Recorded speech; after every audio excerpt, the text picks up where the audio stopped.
Parker to move the amendment. Thank you, Mayor. I'm moving this amendment as per the document sent out to all councillors. Although the Labour Group agrees with some concerns raised in this motion, the Conservatives have failed to acknowledge that they were the architects of a broken asylum system that has led to a significant backlog in the processing of asylum claims. The real impact on local resources comes from 14 years of Tory austerity at Westminster, and it seems a bit rich to blame a Labour government that has been in office less than a year for the record of the last Tory government that failed to tackle the issue properly.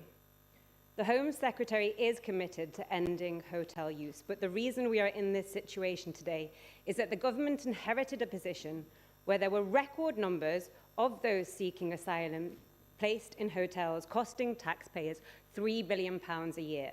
And let's not forget the £700 million their party wasted in government to send 4 people to Rwanda. So when they talk about stretched resources, they should consider how much our local communities could really do with that money right now.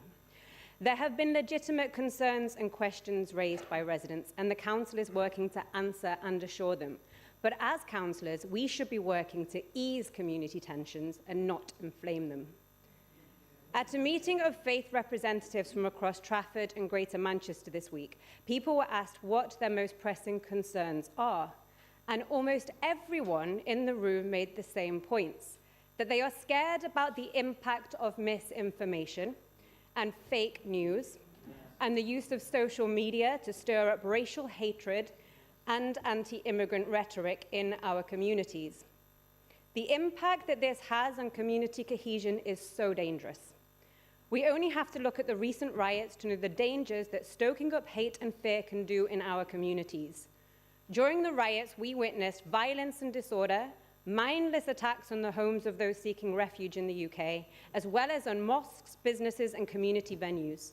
Speaking with residents in Trafford exposed that people felt real fear during this time when simply going about their lives because of the colour of their skin and because of their religion.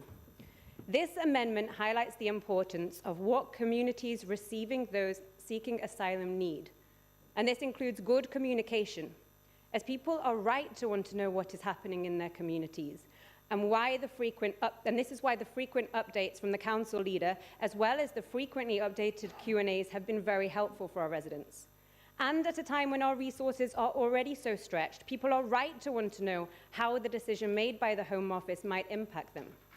And that is why the amendment speaks to the importance of addressing community concerns constructively and reducing tension.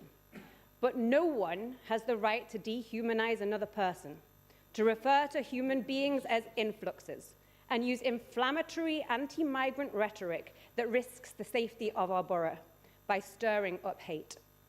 Thank you, Mayor. I hope this amendment will be supported by all councillors.